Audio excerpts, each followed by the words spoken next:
good morning, good morning, good morning! Good morning, morning devotions family. Good morning, church family. How is everyone and how is everybody? I hope and pray na lahat tayo ay nakapagpahinga ng maayos, nakatulog ng mahimbing kagabi because today is another day that the Lord has made. We will rejoice and be glad in it.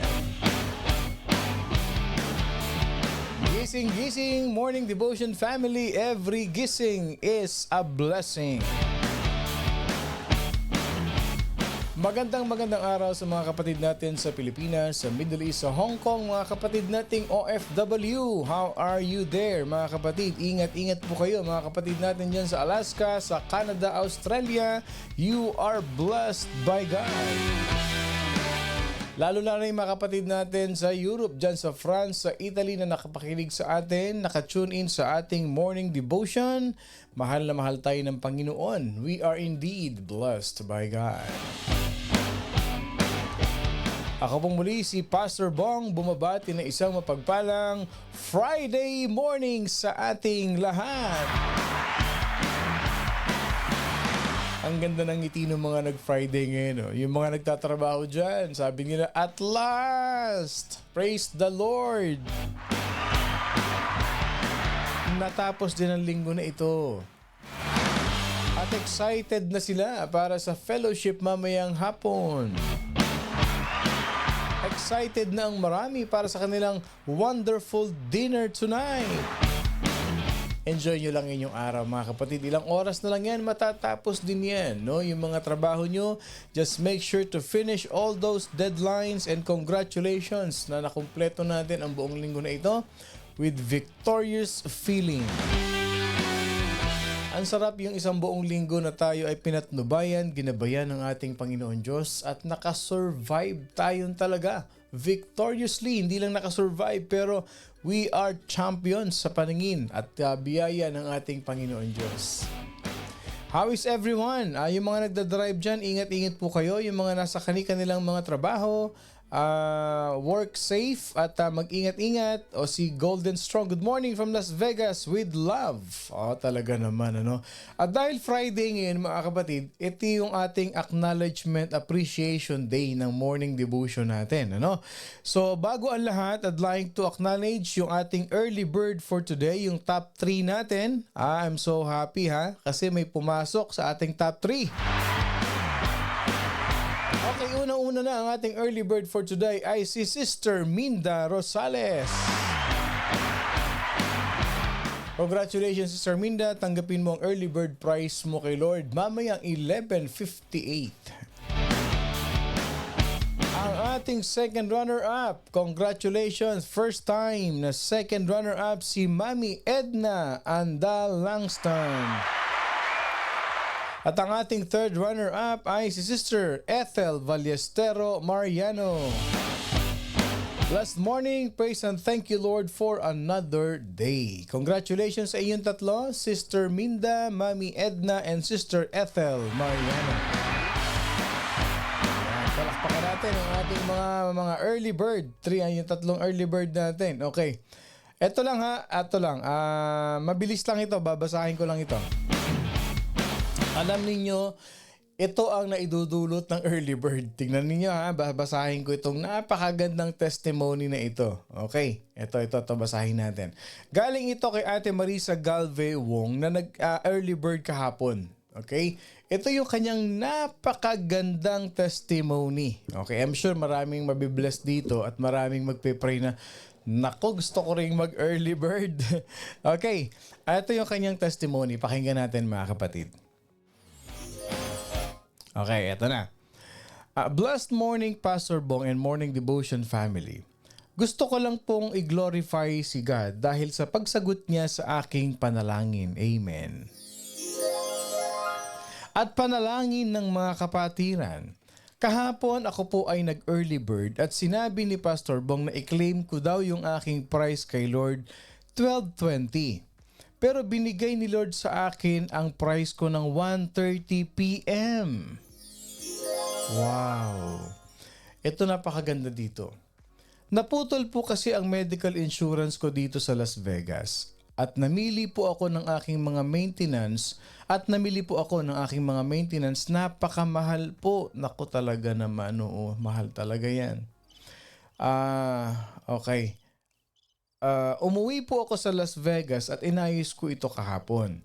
Sa mercy at goodness ni God, naibalik po sa akin yung medical ko ng walang kahirap-hirap at yung ginastos ko sa mga gamot ko, marerefund pa. Wow, talaga naman! See how God works. Ganyan ang ating Panginoon Diyos na sinasamba. He answers our prayers right away. Walang hanggang pasasalamat sa ating Diyos na buhay. Thank you, Pastor Bong, sa prayer mo sa akin at prayer ng morning devotion. God bless us all po. Pastor, i-testify ko po at gusto ko po i-share sa morning devotion family. Thank you po. Love you po. Naku talaga naman. God is good all the time. And all the time, God is good. Nakita niyo yung panalangin natin. Ano? Talaga naman. Morning devotion family. Praise the Lord. Good morning kay Sister Lovely Buenaflor, ang aking wifey. Okay, good morning kay Sister Eileen Williams, kay Sister Irma David Delfin. Good morning kay Sister Elma Katapang Florendo.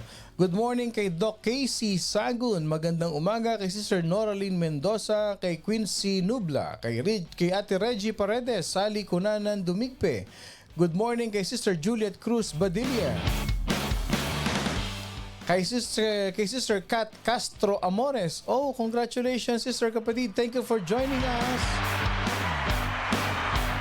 A blessed day to Sister Kat Castro Amores. Ayan. Thank you for joining our morning devotion. Good morning kay Ate Gail Roses Clarin. Isa ito sa nagdiriwang tuwing Friday. Kay Tito Manny Manalo, good morning. Kay Tita Zenaida Montoho, kay Brother Makisig DP, good morning. Sabi ni Mami Edna, praising and thanking the Lord for another day. Good morning kay Tita Sophie Sanchez Teves. Good morning kay Sister Helen ko, Helen mo, at Helen nating lahat. Good morning kay Sister Marjorie de Guzman, kay Sister Carol Richardson, kay Tita Tess Cabral, kay Sister Marisa Cabral, at sa buong Cabral family dyan sa Pampanga. Good morning kay Kuya Rudy Cabral, good evening pala. Good morning kay Tita Fides Isaac, blessed Friday morning, Pastor Bong and morning devotion family. I believe si Tita Fides ay may long trip sila ngayong araw na ito. Ingat-ingat, Tita Fides and Tito Richie. Good morning sa inyo. Ayan. Good morning kay Tita Thelma Ibuan. Good morning kay Kuya Sunny Clarin. Kay Tita Dory Manahan. Kay Tita Nene Georgina Resurrection. Good morning kay Sister Lizelle V. Arlante. Kay Sister Merol Tisay Halili, good morning. Good morning. Kay Sister Gemma Golden Strong, good morning. Kay Sister Liza Reyes, good morning. Kay Brother Michael German, all the way from Canada. Kay Tita Aurora Dichosa, good morning. Kay Sister Lucrecia Thompson, good morning po. Kay Tita Nilda Short. Kay Sister Tamaritz Jonicio. Kay Sister Irma David Delfin, watching here with my hubby Ray Chavez. Good morning, Brother Ray Chavez. God is good all the time. Kay Sister Jackie Barbosa, good morning. Kay Sister Lily Rosario, get well soon, Kuya, yung kapatid niya, Kuya Arthur Rosario. Good morning. Kay Sister Bebelyn Rabino Downs, good morning. Kay Sister Ophel, Kuya Danilo Montoho, Kuya Botong, good morning. Good morning. Kay Doc Olin de Castro Reyes. Doc, thank you. Maraming salamat. Good morning din good afternoon. Kay Sister SP Munalwin. Good afternoon po, Pastor Bong. Watching from Barcelona, Spain. Wow! Salamat kapatid. Thank you for watching Morning Devotion kay SP Munalwin. Munalwin. Sorry, Munalwin. Okay. Yun, okay. Okay, ito. Dito naman tayo sa kabila. Good morning kay Sister Vilma Galio II. Magandang gabi dyan sa Pilipinas. Kay Kuya Ray Gabriel, shout out sa iyo, Kuya. kay Tisoy Room, kay Mami Corazon Puno, kay Sister Riza Dionisio Jose, ang aming small but terrible. At lahat ay magdiwang dahil sa panibagong Biyernes na pinagkaloob ng ating Panginoon. At dahil dyan, mahal na mahal kita, Panginoon, kailanman hindi kita ipagpapalit.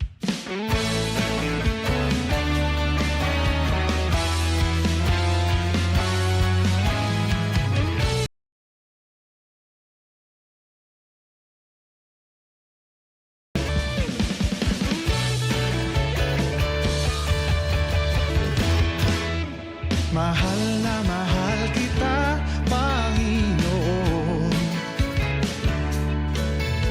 Mahal na mahal kita, Panginoon. Kailan may di kita ipagpapalit, pagkat sa piling mo'y langit. Mahal na mahal kita, Panginoon. Mahal na mahal. Mahal na mahal kita, Panginoon. Mahal na mahal.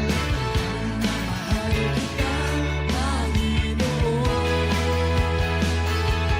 Kailan may di kita ipagpapalit, pagkat sa piling mo'y langit. Mahal na mahal kita, Panginoon. Habang buhay, pupurihan ka. Habang buhay, papili ko sa'yo. Habang buhay, pag-ibig ko sa'yo'y iaalay. Mahal na mahal kita, Panginoon. Mahal na mahal. Mahal na mahal kita, Panginoon. Kailan may di kita ipagpapalit, pagkat sa piling mo'y langit. Mahal na mahal kita, Panginoon. Habang buhay, habang buhay, pupurihan ka. Habang buhay, maglilingkod sa'yo. Habang buhay, pag-ibig ko sa'yo'y iaalay. Habang buhay, pupurihan ka. Habang buhay, paglilingkod sa'yo. Habang buhay, pag-ibig ko sa'yo'y iaalay. Mahal na mahal, mahal na mahal kita, Panginoon. Mahal na mahal, mahal na mahal kita, Panginoon. Kailan may di kita ipagpapalit, pagkat sa piling mo'y langit. Mahal na mahal kita, mahal na mahal kita, mahal na mahal kita, Panginoon. Mahal na mahal kita, Panginoon. Yes, Lord, we love you so much, Lord God. Good morning kay Ate Yen Orbase, kay Sister Maribel M. Escocia. Good morning, Pastor Bong from Nueva Ecija. Wow. Good morning din kay Sir J. Katz Catolos. Ayan. Good morning. Si J. Katz po ay tatay ni, yan, ang ating angel na si Katkat. Ayan. Thank you for joining us, kapatid. At ingat-ingat sa pagduduty mo. Isa po ay isang pulis sa Pilipinas. Okay, good morning kay Kuya Olan Cuarto. Traveling mercy daw kay Auntie Liza ni Casey Sagun. Yes, papray natin yan. At kay Sister Janet Salazar, good morning. Kapatid pala ni Sister Riza, si Tamaritz Dionisio. Thank you for joining. Thank you for sharing our morning devotion. As we continue our morning devotion, we have a very important topic that we're gonna learn today, especially Yung mga nagtatrabaho, exempted ba yung mga nasa bahay? Hindi. Lahat. If we are working for our family, we are doing something for the sake of our loved ones, sa family natin, it is considered a job. Ang nanay po, isa yan sa may pinakamahirap na trabaho sa buong mundo, pinakamahirap na profession yan, no? Pero yung mga nagtatrabaho sa labas, working outside with their different careers, kung meron tayong iniinom na Red Bull for us to stay strong, to stay alert, bibigyan ko kayo ng napakalakas na Red Bull ngayon according to the Word of God. Kaya dyan lang kayo mga kapatid dahil napakaganda ng ating matututunan. Especially yung mga tinatawag nating mga somehow workaholic. Yung mahilig magtrabaho talaga. At meron talaga sa atin yan na yung pagtatrabaho, it gives joy to them. Somehow ay nakakapagod, nakaka-frustrate ang trabaho natin. Pero how are we going to encourage ourselves? How are we going to be inspired to work continuously in a different perspective? Lalong-lalo na minsan nabe-burn out sa bahay. Maraming ginagawa, hindi na natapos ang gawaing bahay. Ano ba yung dapat na ating ini-intake bukod sa vitamins at sa mga supplements na iniinom natin araw-araw? Tandaan natin, ang ating pong salita ng Diyos, okay, it energizes us. It helps us to stay active, alive, stronger than every day ng buhay natin. Kaya tandaan natin yan mga kapatid. Stay tuned. At habang tayo po ay nagwo-worship, bigyan mo ako, Pastor, driving home na with no sleep. Kasi nag-duty nga ito si Brother Tats. Okay, makinig po tayong lahat. I-share po natin ito. Kung nakikinig tayo sa ating mga trabaho, make sure lang na wag masyadong malakas. Mag-headset kayo, mag-bluetooth kayo. Pero i-share nyo rin ito sa inyong mga kasama sa trabaho.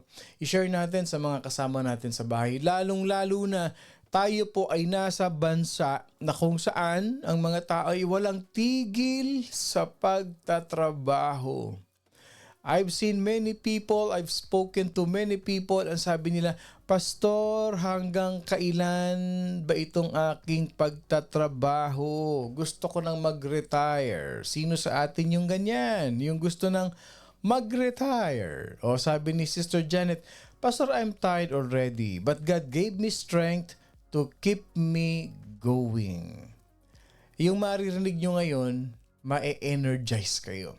So while we are worshiping the Lord, mga kapatid, I'd like you to type in the comment section any prayer request and believe in your heart. Have that faith, mga kapatid, that God will make a way.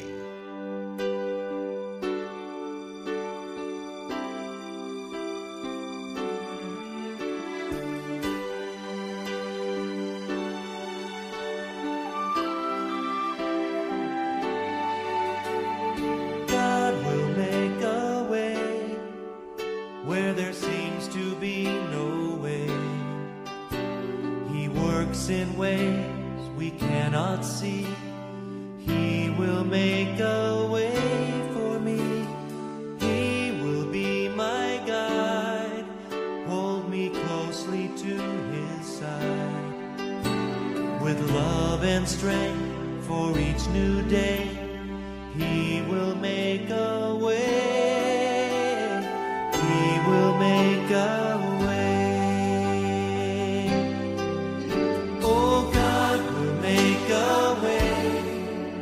Where there seems to be no way, He works in ways we cannot see. He will make a way for me. He will be my guide, hold me closely to His side. With love and strength for each new day, He will make a way.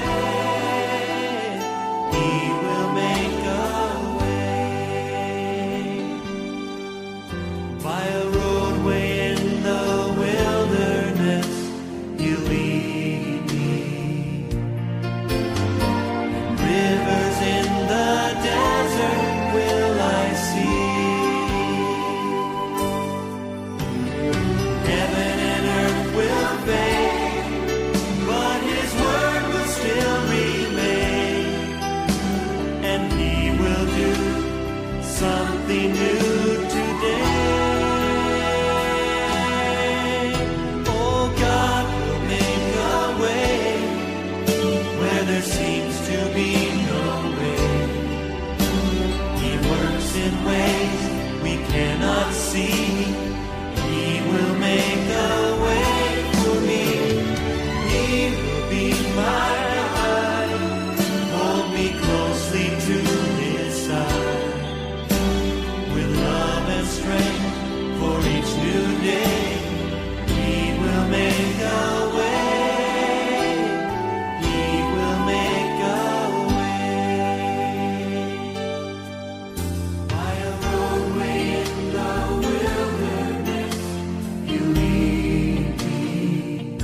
me to His side.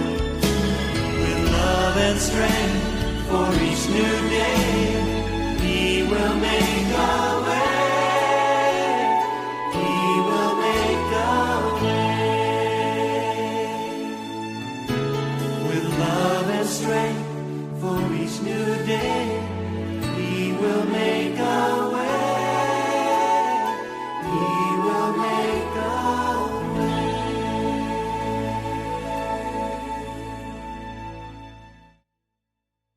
All of us have different challenges in our life, in our family.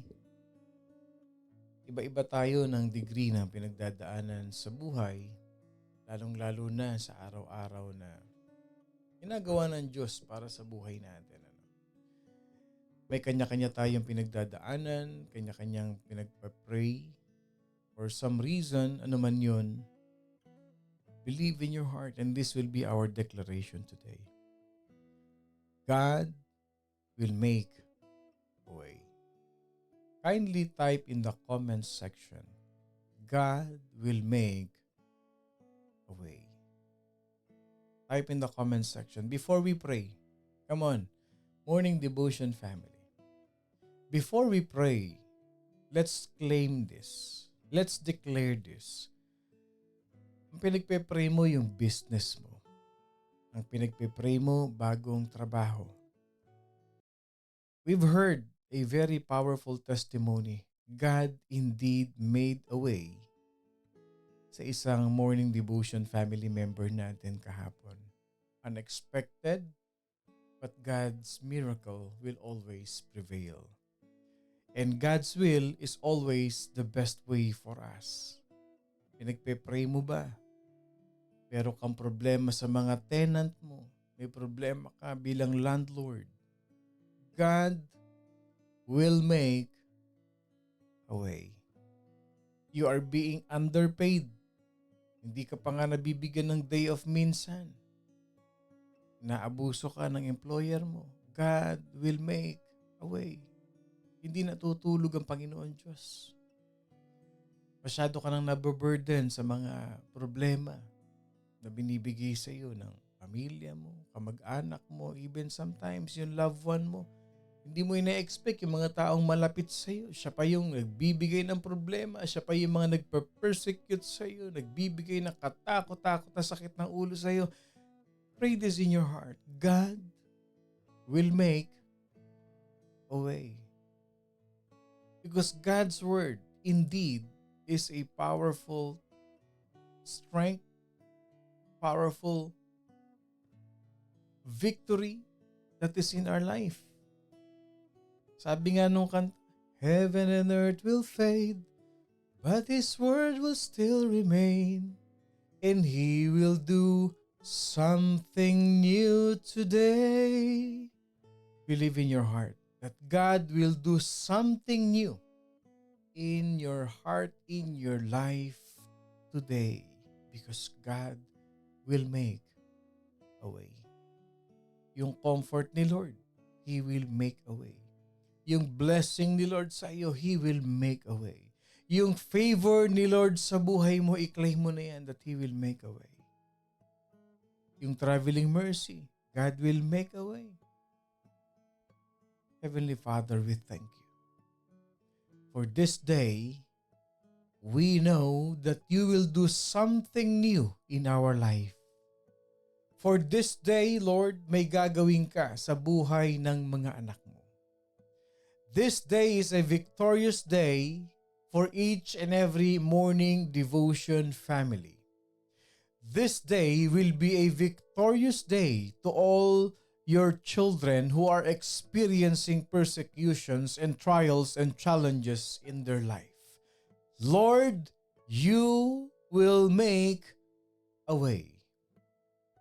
Gagalaw ka, Panginoon Diyos, sa buhay namin. Kikilos ka, Panginoon, sa buhay ng bawat isa. Kikilos ka sa aming mga trabaho. Ibibigay mo sa amin, Lord God, yung trabaho na inilalaan mo para sa amin para makapag-serve kami sa iyo, Panginoon Diyos. You will make a way.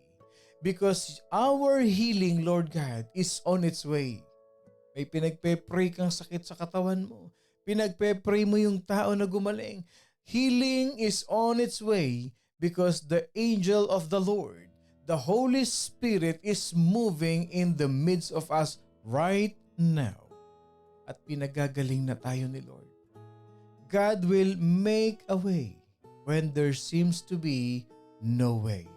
Lord, with man, everything is impossible, but with you, all things are possible. You can make streams in the desert, Panginoon. Salamat ng marami.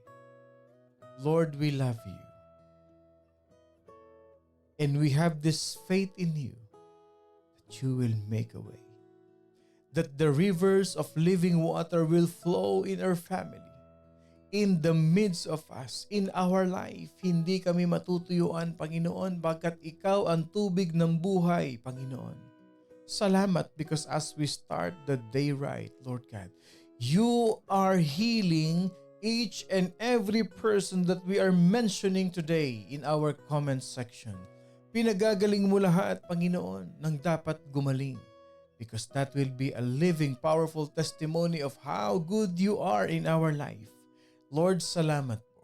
Declaring your provision, finances, good health, and a healthy relationship to each and every one of us. So lahat ng mga nagse-celebrate na kanilang birthdays, Lord, salamat po sa panibagong taon. Mga mag-asawa, Panginoon, na nagse-celebrate ng anniversary, more fruitful years of the relationship. At salamat, Panginoon, sa biyaya ng buhay at kalakasan. We lift up all to you, Father God. We give you glory and honor and the highest praise, Lord God. And we rebuke the works of the enemy in our life. And Lord, we declare that this coming Sunday, ang aming joint service will be victorious because all glory belongs to you. Ikaw lang, Lord Jesus, ang bida sa buhay namin. Lahat ng ito, Panginoon, itinataas namin in the name of the Father, the Son, and of the Holy Spirit. Traveling mercy to all who are traveling right now. In Jesus' name we claim victory. And all God's people say, Amen and Amen and Amen. Magandang umaga po sa inyong lahat. Ako pong muli si Pastor Bong, bumabati na isang mapagpalang Friday morning sa ating lahat. The very, very powerful Gatorade, Red Bull na ating maririnig ngayon, mga kapatid, for us to be energized in our work is this. The awareness of God's presence energizes us for our work. The awareness of God's presence energizes us for our work. At yung verse natin for today is a very powerful verse that I want to share to all of you. Deuteronomy chapter 20 verse 1. When you go out to battle against your enemies and see horses and chariots and people more numerous than you, do not be afraid of them. For the Lord God is with you, who brought you up from the land of Egypt. Again, when you go out to battle against your enemies and see horses and chariots and people more numerous than you, do not be afraid of them, for the Lord your God is with you, who brought you up from the land of Egypt. Doon pa lang may tama na tayo doon. Sabi niya, do not be afraid of them. Problems, sometimes they ride on chariots and horses. Kaya ang bilis dumadating sa buhay natin yung mga problema na yan. Nakasakay sa kabayo, sinusugod ka, battling against you, at hindi lang yun. Marami sila, mga kapatid. But remember this, the verse says, do not be afraid of them. Why? For the Lord your God is with you. The Bible even says, if the Lord is with you, who can be against you?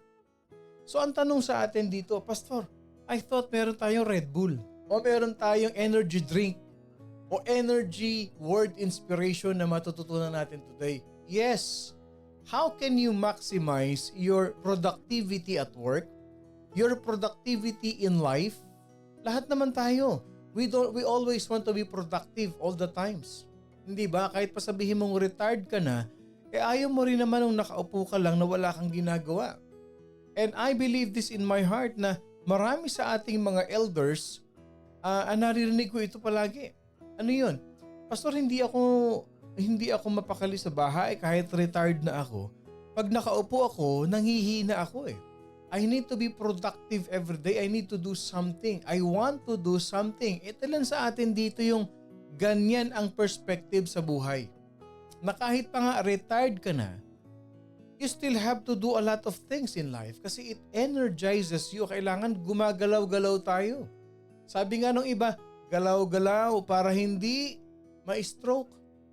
Ilan sa atin dito yan? Can I see an amen? O lalo-lalo yung mga retired na dyan. Sino yung mga retired na ayaw nang napipirmi sa bahay? Marami tayong kapatid na ganyan. Maraming makaka-relate niyan. You will see people driving around here, there, everywhere. Makikita mo nagga-garden. Makikita mo naglilinis ng bahay. Yung bang pudpud na yung bahay pero linis pa rin ang linis kasi nakasanayan niya na. Gusto niya pinapawisan siya. Gusto niya kumikilos siya. Because he wants to be productive. Ngayon ang tanong, how can you maximize your productivity at work? O lalo na yung mga workaholic dyan. Yung masisipag sa trabaho. I remember I was talking to one of our church members na, Pastor, kahit day off ko talaga, gusto ko nagtatrabaho ako. Kahit na, as alam ko, Pastor, wala akong gagawin sa bahay, Pastor, gusto ko papasok na lang ako. Sayang din. Unang-una sayang. Pangalawa is, sayang yung araw. Ayoko nang may nasasayang na araw. Hindi masama yun. It's good. That's good. Pero ano yung ano sa atin? Somehow, at some part of your life, you will wear out. Mapapagod ka. Pero paano mo ma-maximize yun? Okay, bibigyan ko lang kayo ng 3 points today. Okay? 3 points lang and some few Bible verses. Okay? Kasi marami sa atin talaga ganyan eh. Galaw-galaw para hindi agad pumanaw. Amen, kahit hindi retired, meron talagang ganyan. Ang tawag dyan, masipag. Ang tawag dyan, productive. Okay? Kaya kung may kilala kayo na hindi ganyan, sabihin mo sa kanya, be productive. Makinig ka ng morning devotion. Makinig ka ng morning devotion, pakinggan mo ito. Okay, number 1, ihanda na ang ballpen at papel. Galaw-galaw para hindi pumanaw. How can you maximize your productivity? Yung gusto mong mas lalo ka pang maging productive, mas lalo mo pang maging kapaki-pakinabang tayong lahat sa buhay. Okay? Sa trabaho, sa bahay, at kung saan man. Number 1, you have to view yourself as a servant. You have to view yourself as a servant. Sino ang pattern natin? Walang iba kung hindi si Jesus Christ. Tandaan natin, Jesus Christ came to earth not to be served, but to serve. Hindi para pagsilbihan, para magsilbi. He came to this earth not to be served, but to serve. And He instructed us, tayong mga Christians, to adopt the same attitude. Yung attitude ni Jesus Christ. Kaya nga, nung may nagtanong na kanyang mga disciples sabi niya, if any one of you wants to be a leader, you need to be a servant of all. Wow, mabigat yun. Mabigat yun. Kailangan kung gusto mong maging leader, pagsilbihan mo ang lahat. It's the other way around. Hindi yung silang lahat ang magsisilbi sa iyo, no. Even Jesus Christ Himself showed humility and servanthood. Kaya nga si Jesus Christ, binroden niya o pinalaki niya, pinalawak niya yung sinasabing leadership. You always have to view yourself as a servant. As a leader, you lead. Isa yan, mga kapatid, isa yan. Na kaya ko to ginagawa because I am following the footsteps of Jesus Christ. At even si Apostle Paul, anong sinabi ni Apostle Paul?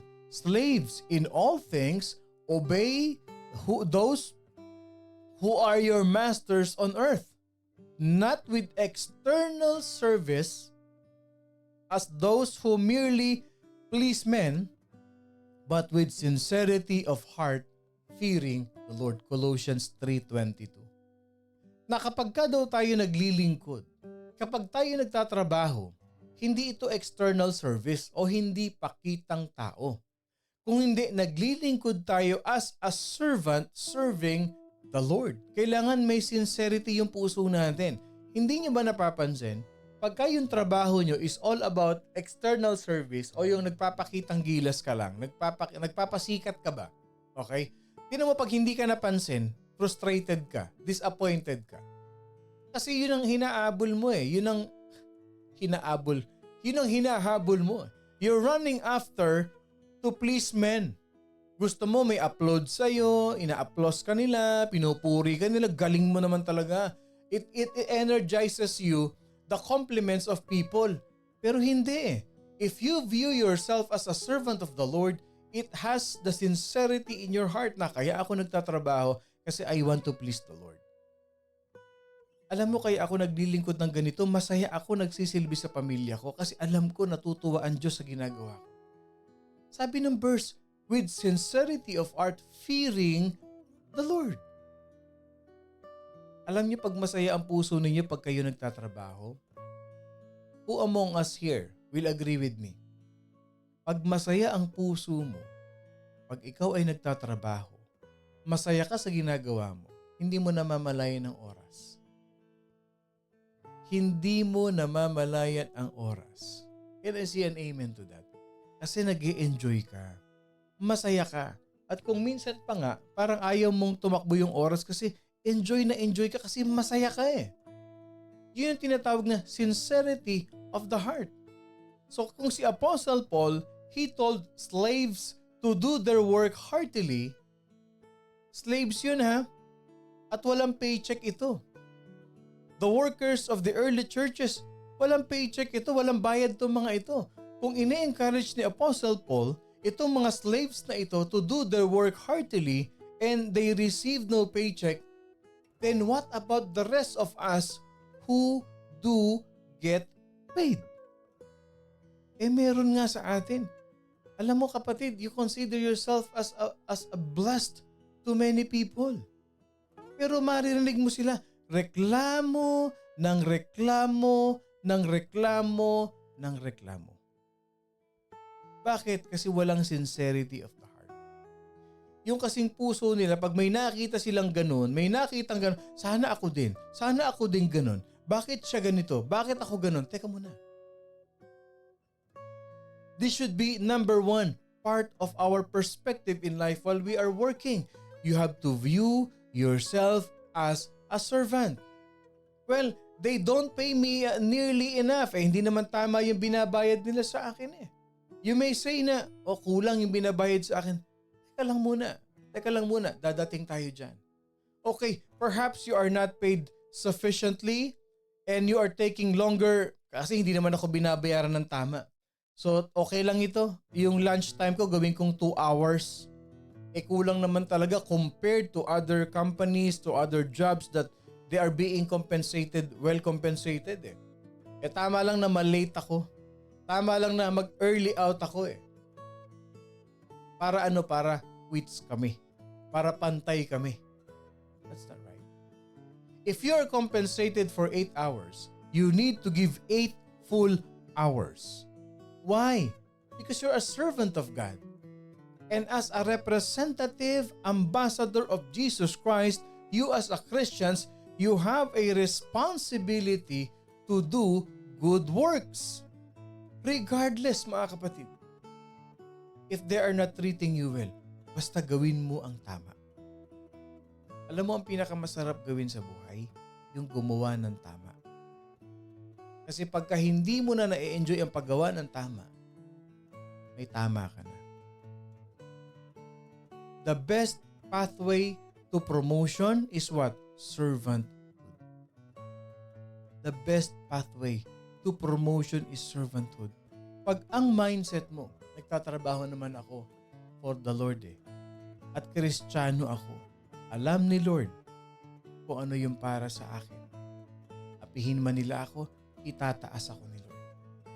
Hindi man nila ako well compensate, aalisin ako ni Lord dito, ililipat ako ni Lord sa panibago, mas maganda kasi nakita niya ang puso ko that no matter what life brings to me, I will endure, I will do my best because God is looking at me. Mark chapter 9 verse 35. And he sat down, called the 12 and said to them, if anyone desires to be first, he shall be last of all and servant of all. Church, a prideful employee, ang isang employee mayabang. Ang isang taong mayabang, punong-puno ng pride. You will seldom see them as a candidate for promotion. Pero yung mapagpakumbaba, yung humble, tignan niyo lalo na pag meron kayong magandang management, nakikita yung napaka-productive mo, tapos submissive ka pa, may humility ka pa, yan ang natunay na merong leadership. Yan yung kadalasang napopromote. Pero subukan mo yung mayayabang, yung mga arrogante, yung mga mapanlamang, yung ayaw ng nalalamangan. Meron, oo. Pero napakadalang, pero hindi yun ang basihan eh. Even in corporate world, I'd rather choose people who always come at work every day without late kesa naman yung magaling na laging late, hindi mo maasahan, incompetent, kahit anong galing niyan, hindi mo naman maasahan, dito ka na. I-train mo yung mga masisipag. Even in the ministry, aanin mo yung sobrang galing. May gift nga, wala namang character. Ang meron, attitude. The Bible says, God opposes the proud, but gives grace to the humble. It is the humble, godly worker who diligently labors or work that every management sees as leadership material. Yan ang nakikita ng mga management. Kaya tayo, huwag mo sayangin yung galing mo. Huwag mo sayangin. Be humble. Have a Christ-like character. Kahit anong gawin nila, nalampasan ka, hayaan mo lang. Makikita ni Lord, ihahayag ni Lord yan kung sino talaga ang tunay na magaling. You humble yourself. Church, never doubt the impact of your attitude on everyone around you. Even the boss is included. Never doubt. Ang tanong kasi ganito sino ba talaga ang real employer mo? Sino ba talaga ang tunay na pinagsisilbihan mo at pinaglilingkuran mo? Alam nyo, tayo mga Kristiyano, mayroong sinasabi ang Bible sa atin. Okay? Whatever you do your work heartily as you're working for the Lord and not for men. Grabe, no? Lahat ng gagawin mo, kapatid, kahit nasa trabaho ka, consider yourself as working for the Lord and not for men. Ganyan tayong mga Kristiyano na kahit walang nakatingin, maayos ang trabaho natin. Na kahit tayo mga kapatid, nag-iisa sa trabaho, ang feeling natin may nakatingin sa atin, may nag-o-observe sa atin. Whatever we think, we say, we do, we consider the Lord watching us, guiding us, and observing us. At pag nakita ni Lord na meron kang heartily servanthood sa puso mo, ito talaga ang tunay na anak ko. They don't please men, but they please God. Alam nyo, kayo rin ang win-to-win situation yan. Hindi ninyo alam. Merong mga boss, may mga managers na observant. Tinitignan lang nila ang attitude. That will lead us to point number 2. Okay? Ano yung point number 2 natin? You have to realize that you work for the Lord Himself. Yun. Ang employer natin, mga kapatid, who is the one exercising authority superior over you is Jesus Christ Himself. Si Jesus talaga ang employer natin. We work for Jesus and not for men. Hindi ba ilan sa inyo mag-a-agree sa akin? Ilan sa inyo mag-a-agree? If you do your job diligently, with or without people seeing you, i-claim mo yung victory. Nakikita yan sa performance mo. Iba ang performance ng nagtatrabaho ng mabuti, mahusay, doon sa half-half lang ang productivity. Lumalabas yan. Na-expose yan, mga kapatid. Being in the corporate world, since I was 14, I already started working. And I work in the Middle East. And thanks be to God, kasi nakilala ko si Lord sa buhay ko in the early days of my working time in the ministry. And this is what I applied to my job. Iniisip ko palagi, nakatingin si Lord sa akin pag nagtatrabaho. Hindi ka man dadaya sa trabaho mo. Tama. Hindi ka malilate sa trabaho mo. Hindi ka uuwi ng maaga na basta lang umuwi ka. Somehow, kailangan mo umuwi minsan pag urgent. May emergency ka, may importante ka, nagpapaalam ka, hindi ka tumatakas. Nakikita nila yan. Numbers, they explain. Productivity, yung result ng productivity mo, it explains itself. Makikita nila. Itong taon to consistent sa trabaho. Itong taon to punctual sa trabaho. Itong taong to, kahit hindi mo i-supervise, ginagawa niya ng maayos yung trabaho niya. Sino nagwi-win? Ikaw din. Because you consider yourself na si Lord nakatingin eh. Kailangan pagbutihin ko yung trabaho. Si Lord, minamatyagan ako. Nakakahiya naman. 15 minutes lang ang coffee break. Aba, 45 minutes na ako dito. Nakakahiya kay Lord. You have to realize that you work for the Lord Himself. Again, Colossians 3:23. I'm gonna read again. Whatever you do, do your work heartily as for the Lord rather than for men. If you are a Christian, remember this, si Jesus Christ ang supervisor mo. Si Jesus Christ ang manager mo. At your place of work, si Jesus. And He not only watches you from heaven from afar, but He's right there with you. Kasama mo si Jesus Christ. Pag Christian ka, Jesus is in your heart. Hindi ka lang niya tinitignan from heaven, but nandyan siya sa iyo, kasama mo, katabi mo. At kinakausap ka pa nga minsan, sinasabi ni Jesus Christ, "Uy, 1 oras lang ang coffee break, ang lunch break. 1 oras kalahati ka na dyan." Paano tayo magiging punctual sa trabaho? Tignan ninyo ha, I've seen this many times. 8:00 ang inyong pasok sa trabaho. 8:00, okay? Being the let's say okay, I have many people then working with me. Ito ang orientation ko sa kanila. Okay. Ang oras ng trabaho 8:00. Okay? 8:00 kailangan pagharap mo sa table mo nagtatrabaho ka na because you are starting to get paid ng 8:00. But many employee is doing like this. Papasok ng 8:00, magta-time clock. Ching! 8:00. Okay, ang gagawin niya ganito. Pag upo sa table, ilalagay yung bag, aayusin, magpupunas ng table, aayusin ng computer, and it takes 5 to 10 minutes. Tapos gagawin yan, tatayo, magtitimpla ng kape. Babalik. Pag nagtimpla ng kape, makikipagkwentuhan pa yan. Merong chat-chat pa ng konti yan. Upo. Ito naman sa mga babae. Pagdating ng trabaho, ilalagay ang bag, pupunta sa restroom, okay? Sa powder room, magme-makeup, mag-aayos, it takes 15 minutes. Saka upo sa kanya upuan. Kung ikaw yung may-ari ng company, what would you feel? Ganito yan. Pumasok ka ng 7:30, okay? Gawin mo yung dapat mong gawin and make sure pag upo mo ng 8:00 nagtatrabaho ka na. Yan ang tinatawag na punctuality at productivity. Ganyan dapat ang mindset natin. Bilang Kristiyano, ang employer mo si Jesus. Ang supervisor mo si Jesus.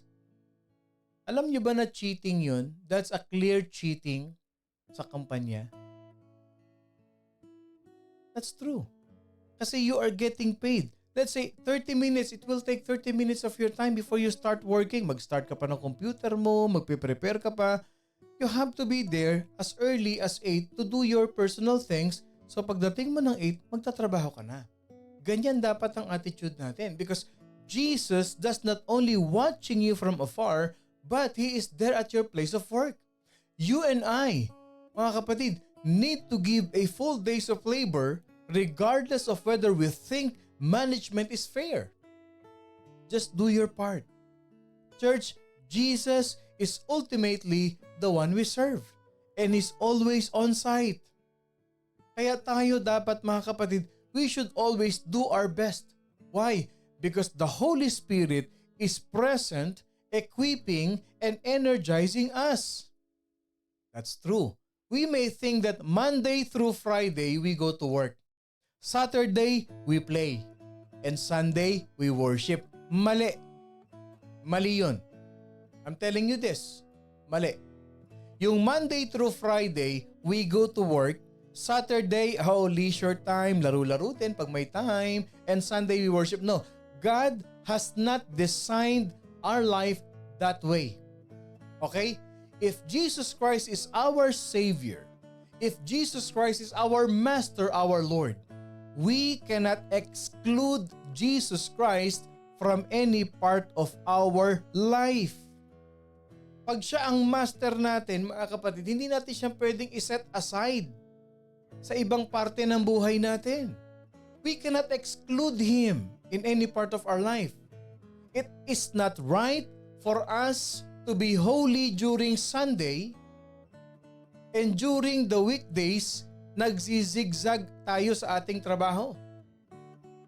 We must honor and glorify Him in everything we do. That's true. Why? Pagka ino-honor mo si Jesus Christ sa lahat ng aspeto ng buhay mo, whether it is at your work, whether it is at your sports time, you honor Jesus. Paano i-honor si Jesus? Pagka nakipaglaro ka, let's say basketball, okay. Yun talaga yung aking yung aking field talaga, okay. Let's say basketball, if you honor the Lord, hindi ka mananakit. If you honor the Lord, hindi ka pikon. You will play what? Malinis ka maglaro. Hindi ka nandadaya sa paglalaro. You honor God.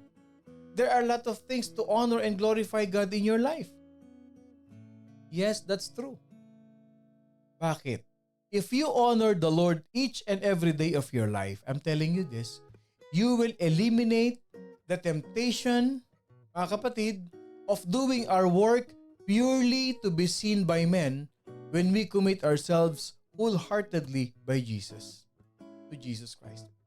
Ano ibig sabihin nun?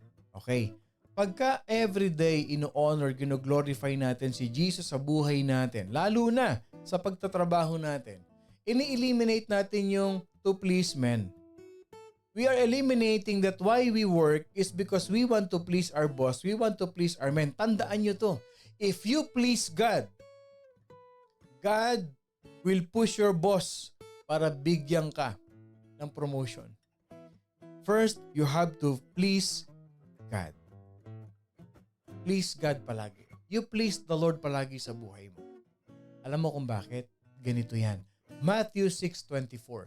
No one can serve two masters, for either he will hate the one and love the other, or else he will be loyal to the one and despise the other.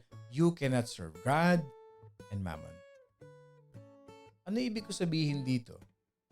Ibig sabihin ba, yung everyday ba natin is also the Lord's work? Pastor, ang gusto mo bang sabihin, araw-araw na lang ng buhay ko, ang gagawin ko na lang yung trabaho ko sa Panginoon?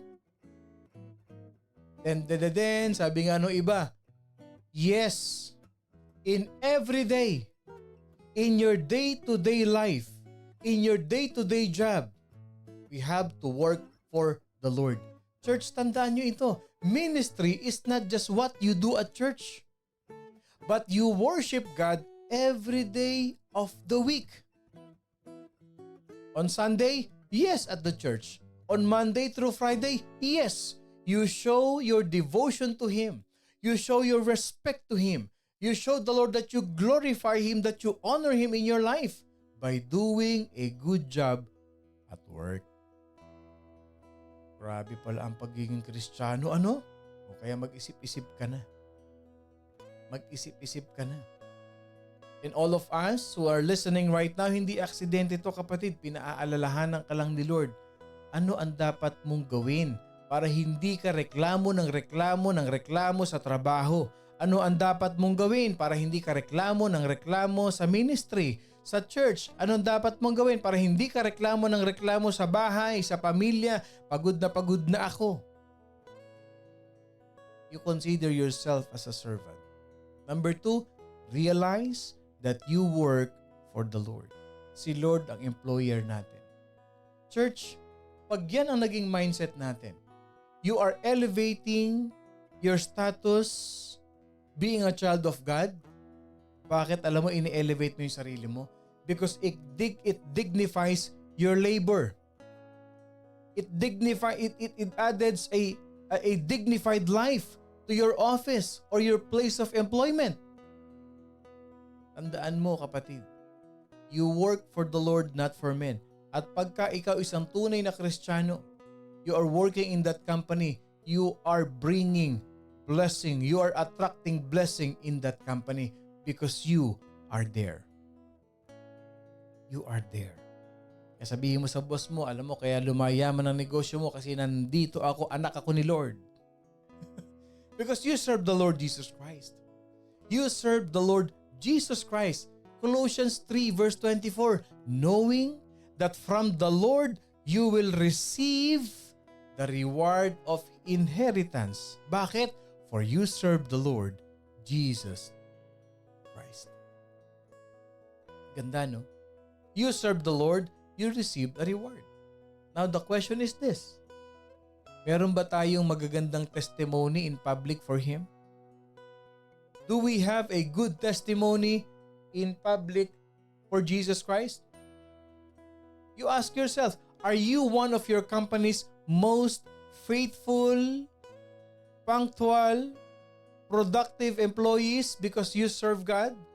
O baka naman, isa ka sa mga sakit ng ulo ng company nyo. Ikaw yung isa doon sa mga nagre-rebelde pa, pinangungunahan mo pa yung pagre-rebelde in any place you are connected. Are we a faithful employees of the Lord? Does your attitude reflects the joy that you have considering that Jesus is the real CEO? Yung bang pagkatao mo, nakikita yung character doon na ikaw ay talagang servant ni Lord, na Kristiyano kan talaga? That's a question for us. That's the question for us. And number 3, pangatlong Red Bull. Okay. Number 3, you have to learn to acknowledge that you will be paid now and in the future. Yes, that's true. You have to acknowledge that you will be paid now and in the future. Tignan niyo sabi ni Paul, Colossians 3:24, from the Lord you will receive the reward of inheritance. Of course, you must get paid now. Normal yun. Kailangan nating mabayaran tayo para makabayad tayo sa mga bills natin, mga responsibilities natin. However, even if you have given it your all and you've done your absolute best in your workplace, tandaan nyo to, you will never truly be compensated for your service. May kulang at may kulang pa rin.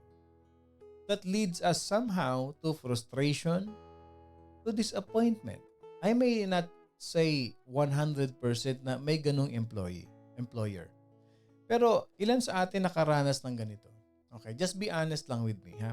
Just be honest lang, survey lang naman ito eh. Kung walang mag-amen, then that's good. Ibig sabihin, lahat tayo nakaranas ng mabuting amo o mabuting employer. Pero ilan sa atin dito, being honest, you did your best. Talagang naglingkod ka, nagtrabaho ka ng maayos, pero undercompensated ka pa rin. yung parang alam mo hindi pa rin tama yung ibinigay sa yung sweldo. O kung minsan pa nga nag-expect ka na you work hard, you did your best na kahit somehow meron kang bonus o incentive pero hindi binigay sa iyo. Ilan sa atin dito? Sige nga, ilan sa atin dito yung nagtrabaho ka pero hindi ka pinasweldo? Nagtrabaho ka, you give your best pero hindi nila tinapatan o kulang yung ibinigay sa iyo, yung ina-expect mo hindi binigay. Parang, ayan, tignan ninyo. Ilan sa atin dito? Please, can I see your amen? Can I see your amen? Can I see the response of some of our morning devotion family? Nagtrabaho ka, nag-work ka, you did your best pero wala. Parang yun lang, thank you. O kaya wala man lang appreciation or kawawa naman itong kapatid natin na ito. Amen. No days off. 24 hours work but still giving glory to God. Nakita ninyo itong taon to. O ayan o. Amen. Amen. O. Yung bang naglingkod ka pa sa, wag sa trabaho yung binuhos mo yung panahon mo sa napakabait mong asawa, tapos hindi ka malang ma-appreciate, inaway ka pa, at the worst thing is, sinaktan ka pa. Ilan sa atin dito yan? Ilan sa atin dito yan? Of course, we want to be paid. We want to be compensated. Okay, sa trabaho natin, sa buhay natin, yung nag-bounce checks. Ayan okay. Amen.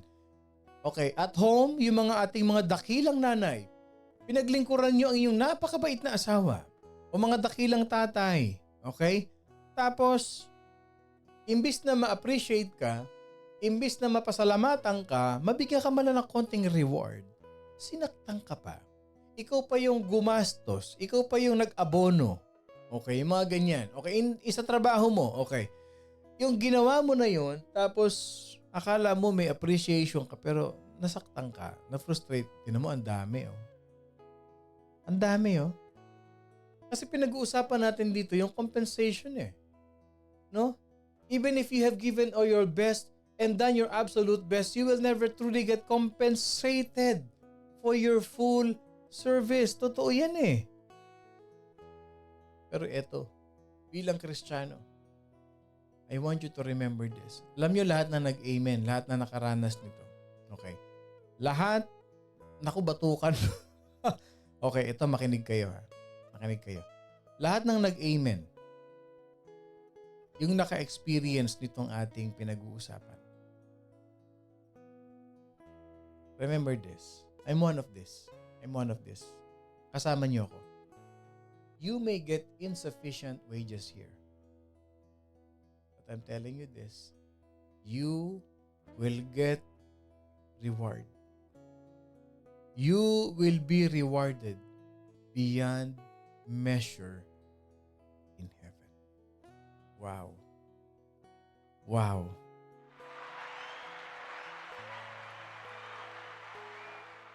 Kapatid, yan ang panghawakan mo.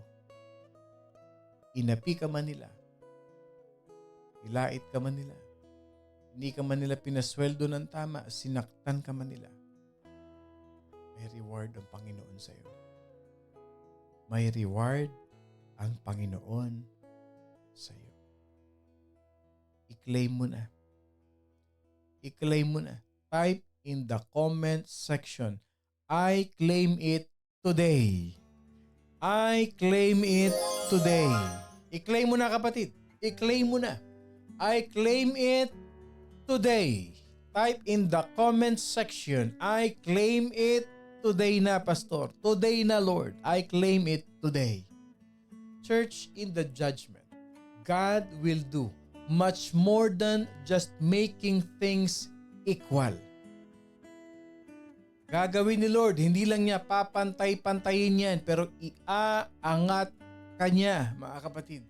Time will come. Soon. This is your day.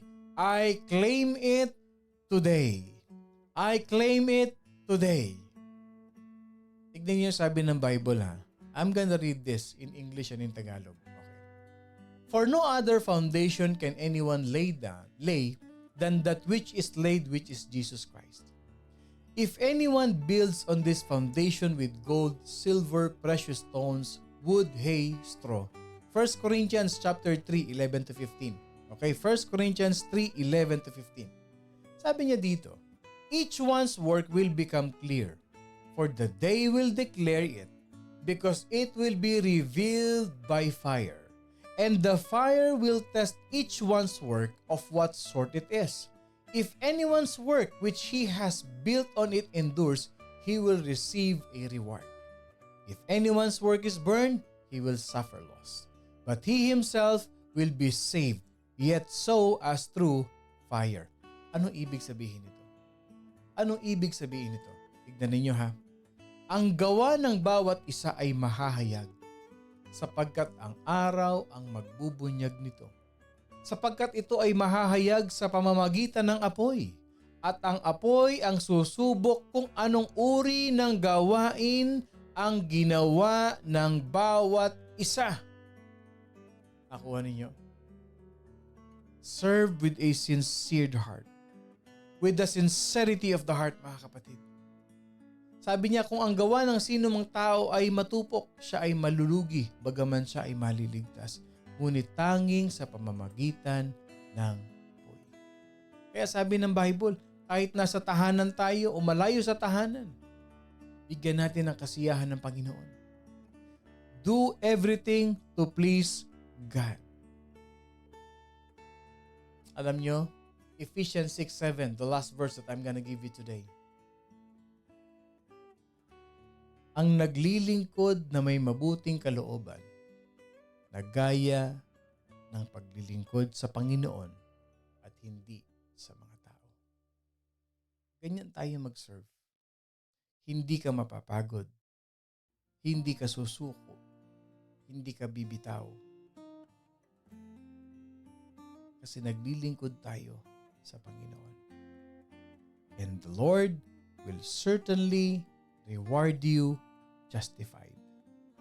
Ganda, no? Now, the question for us is this. Do you consider yourself as a servant? Do you consider yourself as a servant? Do you consider Jesus Christ as your real boss?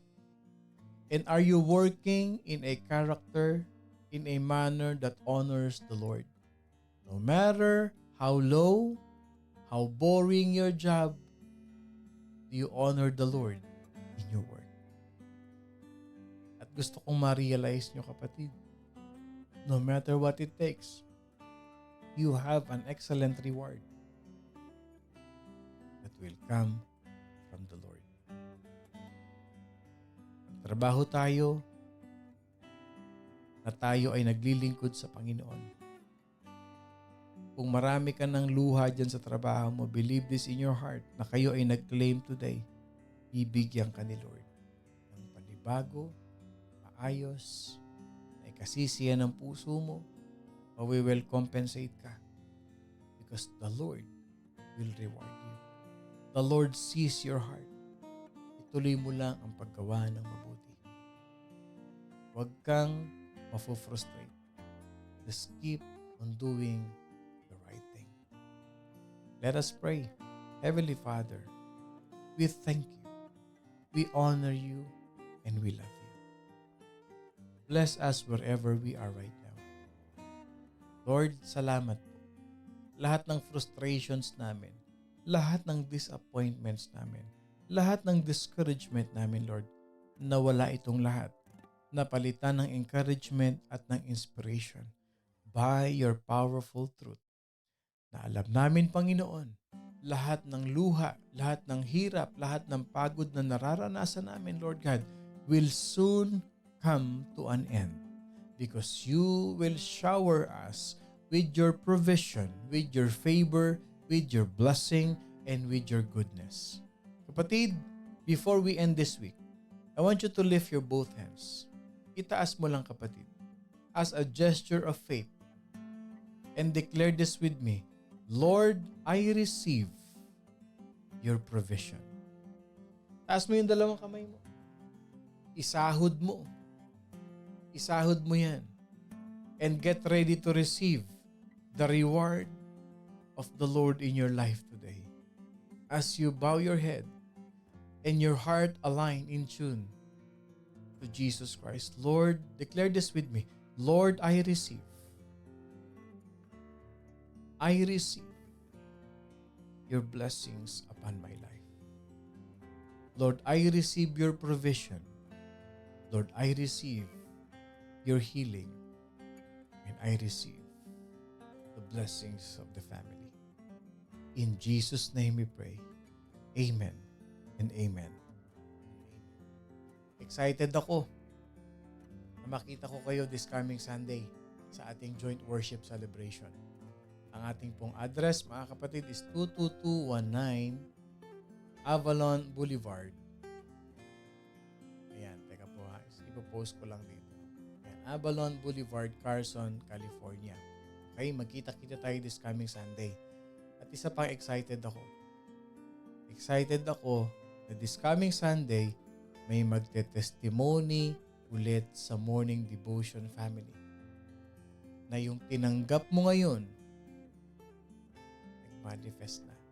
Tinanggap mo na, kapatid. Salamat kay Jesus. Ako po muli si Pastor Bong. Mabati ng isang mapagpalang Friday morning sa ating lahat.